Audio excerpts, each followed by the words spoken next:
ഈശോമിശിഹായ്ക്ക് സ്തുതിയായിരിക്കട്ടെ. ആത്മീയ ഭോജ്യത്തിൽ ഈ ദിവസങ്ങളിൽ നമ്മൾ വിചിന്തനം ചെയ്യുന്നത് പരിശുദ്ധ കന്യകാമറിയത്തിൻ്റെ ജീവിതത്തെക്കുറിച്ചാണ്.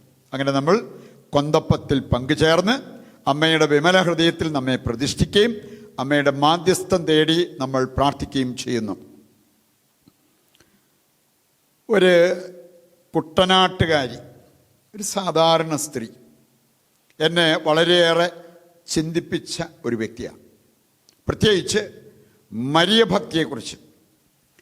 മരിയഭക്തി ഉണ്ടാകാൻ നമുക്ക് ആവശ്യം ബൗദ്ധിക തലത്തിൽ അറിവുണ്ടാവുക എന്നതിനേക്കാൾ ഒരനുഭവജ്ഞാനം നമുക്കുണ്ടാവുക. അത് ഒരുപാടുണ്ടായിരുന്ന ഒരു വ്യക്തിയാണ് ഈ കുടുംബനാഥ. കുട്ടനാട്ടിൽ നിന്ന് വന്നതാണ്. അവർ സൂചിപ്പിച്ച ഒരു കാര്യം, ഒരിക്കൽ ഒരാൾ എൻ്റെ വീട്ടിൽ വന്നു, ഒരു ഗ്ലാസ് വെള്ളം ചോദിച്ചു. ഞാൻ വെള്ളം കൊടുത്തു. ഒന്ന് പ്രാർത്ഥിച്ചോട്ടെ എന്ന് ചോദിച്ചു. പ്രാർത്ഥിച്ചോളാനും പറഞ്ഞു. ഇതെല്ലാം കഴിഞ്ഞ് കുറച്ച് കഴിഞ്ഞപ്പോൾ അവർ സഭയ്ക്കെതിരെയും മാതാവിനെതിരെയും സംസാരിച്ചു തുടങ്ങി. അവരെ ഞാൻ അവിടെ വെച്ച് സ്റ്റോപ്പ് ചെയ്തു. ഞാൻ പറഞ്ഞു, ഇനി നിങ്ങളൊന്നും മിണ്ടണ്ട. ഇനി ഏതാനും ലീഫ്ലെറ്റ്, ബുക്ക് ഇങ്ങനെയുള്ള കാര്യങ്ങളൊക്കെ അവരുടെ കൈവശം ഉണ്ടായിരുന്നു. അതവിടെ വെച്ചിട്ട് അവർ പോയി. ഈ സ്ത്രീ ഗുണം പിടിക്കുമെന്ന് തോന്നുന്നില്ല എന്ന രീതിയിലുള്ള ഒരു കമൻ്റൊക്കെ പറഞ്ഞിട്ട് അവർ പോയി. ഈ അമ്മച്ചി പറഞ്ഞത്, ഇവർ പോയി കഴിഞ്ഞപ്പോൾ ഞാൻ ആ സാധനങ്ങളെല്ലാം എടുത്ത് തീയിലിട്ട് കത്തിച്ചു കളഞ്ഞു. എന്നിട്ട് അവർ സൂചിപ്പിച്ച ഒരു കാര്യമുണ്ട്, എനിക്ക് ഇവർ ചോദിക്കുന്ന ചോദ്യങ്ങൾക്ക് മറുപടി കൊടുക്കാനുള്ള അറിവൊന്നും എനിക്കില്ല. എനിക്കങ്ങനെ ഒരുപാട് ദൈവവചനമൊന്നും എനിക്കറിയത്തില്ല. പക്ഷേ സഭ എന്താണ്, സഭയിലൂടെ കിട്ടാവുന്നത് എന്താണ് എനിക്കറിയാം. പരിശുദ്ധ അമ്മ ആരാണ്, അമ്മയുടെ മാധ്യസ്ഥം തേടിയാൽ കിട്ടാവുന്നത് എന്താണ് എനിക്കറിയാം. അത് ഞാൻ അനുഭവിച്ചിട്ടുള്ള വ്യക്തിയാണ്. പറയുണ്ട്, അമ്മയ്ക്കെതിരെ സംസാരിക്കാൻ ഞാൻ ആരെയും അനുവദിക്കത്തില്ല. സഭയ്ക്കെതിരെ സംസാരിക്കാൻ ഞാൻ ആരെയും അനുവദിക്കത്തില്ല. അവർ അങ്ങനെ എന്നെ പഠിപ്പിക്കാൻ നോക്കിയാൽ അവിടം കൊണ്ട് നിർത്തിക്കോളാൻ പറഞ്ഞ് അവരിൽ നിന്നും ഞാൻ വിട്ടുപോകാറേ ഉള്ളൂ. പ്രിയപ്പെട്ടവരെ, വലിയ കാര്യമായിട്ട് വചനം പറയാൻ അറിയില്ലെങ്കിലും വചനം പറഞ്ഞ് സംസാരിക്കുന്നവരോട് മറുപടി പറയാൻ അറിയത്തില്ലെങ്കിലും അവർക്കുണ്ടായിരുന്നത് അനുഭവജ്ഞാനം. പരിശുദ്ധ അമ്മ ആരാണ് എനിക്കറിയാം, സഭ എന്താണ് എനിക്കറിയാം. അതാണ് വലിയ വിദ്യാഭ്യാസമൊന്നും ഇല്ലെങ്കിലും ആ സ്ത്രീ സൂചിപ്പിച്ചൊരു കാര്യം. നമ്മളെ സംബന്ധിച്ചിടത്തോളം പരിശുദ്ധ അമ്മയെക്കുറിച്ച് നമുക്ക് വേണ്ടത് ഈ അനുഭവ ജ്ഞാനമാണ്. ഏതാനും ചില കാര്യങ്ങൾ നമ്മൾ പരിശുദ്ധ അമ്മയെക്കുറിച്ച് മനസ്സിലാക്കിയിരിക്കുന്നത് വളരെ നല്ലതായിരിക്കും. നിങ്ങളൊരു പക്ഷേ കേട്ടിട്ടുള്ള ഒരു കാര്യമാണ് നെസ്തോറിയൻ പാഷണ്ഡത. നെസ്തോറിയസ് അദ്ദേഹം ഒരാശയവുമായിട്ട് മുമ്പോട്ട് വന്നു. ഇനി അത് സഭയിൽ ഒരു ഭിന്നിപ്പിന് തന്നെ ഒരു ഭാഗം ആൾക്കാർ നെസ്തോറിയസിനെ വിശ്വസിച്ച് അവൻ്റെ പഠനം സ്വീകരിച്ച് സഭയിൽ നിന്നും വിട്ടുപോയ ഒരു സംഭവം നമുക്ക് കാണാൻ പറ്റും.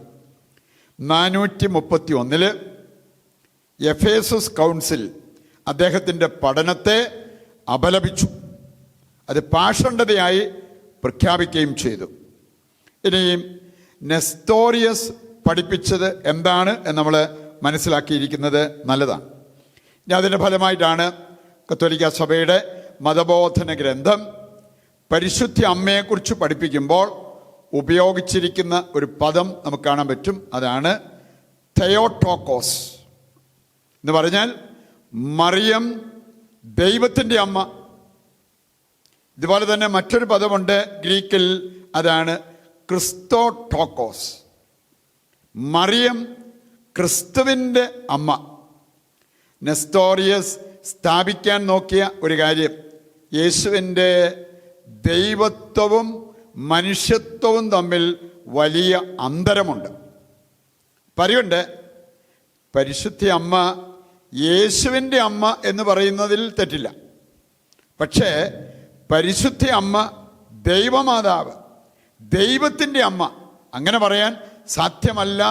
ഇത് പഠിപ്പിച്ച ഒരു വ്യക്തിയാണ് നെസ്തോറിയസ്. എന്നാൽ സഭ നമ്മെ പഠിപ്പിക്കുന്ന എന്താണെന്നറിയാം. പരിശുദ്ധ അമ്മ ദൈവത്തിൻ്റെ അമ്മ. ഇനി അതിൻ്റെ കാരണം പറഞ്ഞിരിക്കുന്നത് നമുക്കറിയാം. ബൈബിളിലൂടെ കടന്നു പോകുമ്പോൾ കൃത്യമായിട്ട് നമ്മൾ കാണുന്നൊരു കാര്യമാണ്, ദൈവത്തെക്കുറിച്ച് പറയപ്പെടുന്ന കാര്യങ്ങളെല്ലാം യേശുവിനെക്കുറിച്ചും പറയപ്പെട്ടിട്ടുണ്ട്.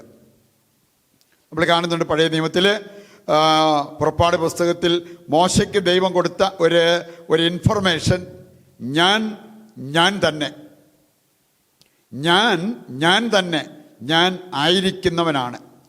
പുതിയ നിയമത്തിലേക്ക് വരുമ്പോൾ നമുക്ക് കാണാൻ സാധിക്കും, യേശു പറഞ്ഞൊരു കാര്യം യോഹന്നാൻ 8-ാം അധ്യായം വായിക്കുമ്പോൾ 24 മുതൽ വായിച്ചാൽ മതി. ഞാൻ തന്നെ എന്ന് വിശ്വസിക്കുന്നില്ലെങ്കിൽ നിങ്ങൾ നിങ്ങളുടെ പാപത്തിൽ മരിക്കും എന്ന് പറഞ്ഞാൽ, ശരിയായ അറിവ് ദൈവത്തെക്കുറിച്ച്, സഭയെക്കുറിച്ച്, മറിയത്തെക്കുറിച്ച് നമ്മൾ സംഭരിക്കുന്നില്ലെങ്കിൽ നമുക്ക് നാശം വരാം. നിങ്ങൾ നിങ്ങളുടെ പാപത്തിൽ മരിക്കും, ഞാൻ തന്നെ എന്ന് നിങ്ങൾ അറിയുന്നില്ലെങ്കിൽ. പറയുണ്ട്, സഭ സ്ഥാപിക്കുന്നൊരു കാര്യം, യേശുവിൻ്റെ അമ്മ പരിശുദ്ധ അമ്മ. യേശു ആരാണ്? യേശു ദൈവമാണ്. സാക്ഷാൽ ദൈവം മനുഷ്യരൂപത്തിൽ അവതരിച്ചതാണ് യേശു ക്രിസ്തു. അതുകൊണ്ടാണ് യേശുവിൻ്റെ അമ്മ ദൈവത്തിൻ്റെ അമ്മ എന്ന് പറയാൻ സാധിക്കുന്നത് എന്ന് സഭ സ്ഥാപിക്കുന്നത് നമുക്ക് കാണാൻ പറ്റും.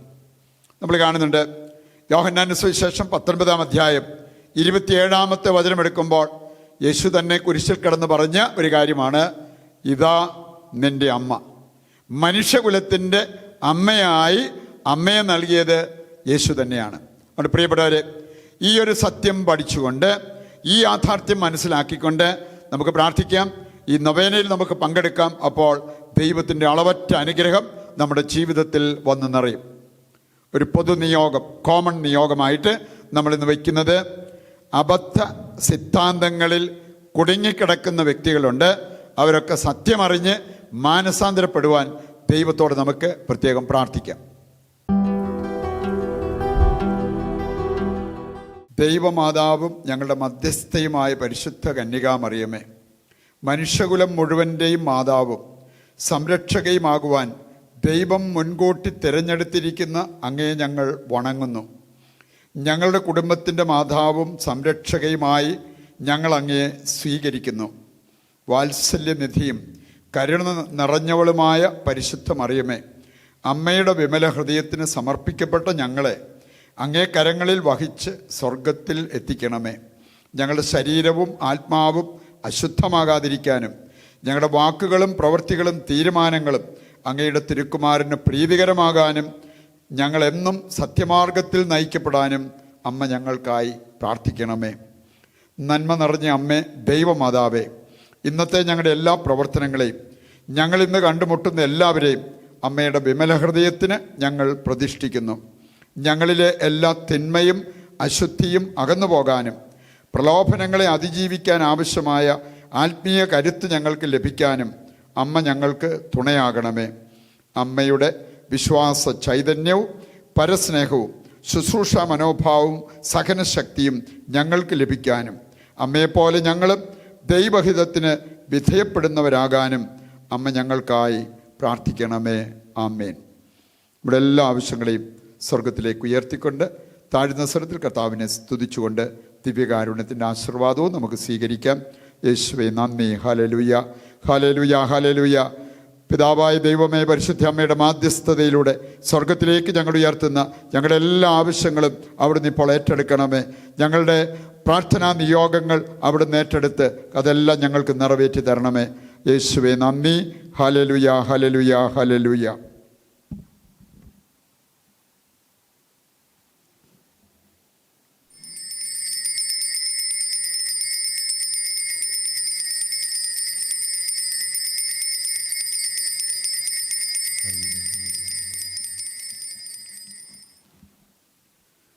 പരിശുദ്ധ പരമ ദിവ്യകാരുണ്യത്തിന് എന്നേരവും ആരാധനയും സ്തുതിയും പുകഴ്ചയും ഉണ്ടായിരിക്കട്ടെ. ഈശോ മിശിഹായ്ക്ക് സ്തുതിയായിരിക്കട്ടെ. ദൈവം നിങ്ങളെ സമർത്ഥമായി അനുഗ്രഹിക്കട്ടെ.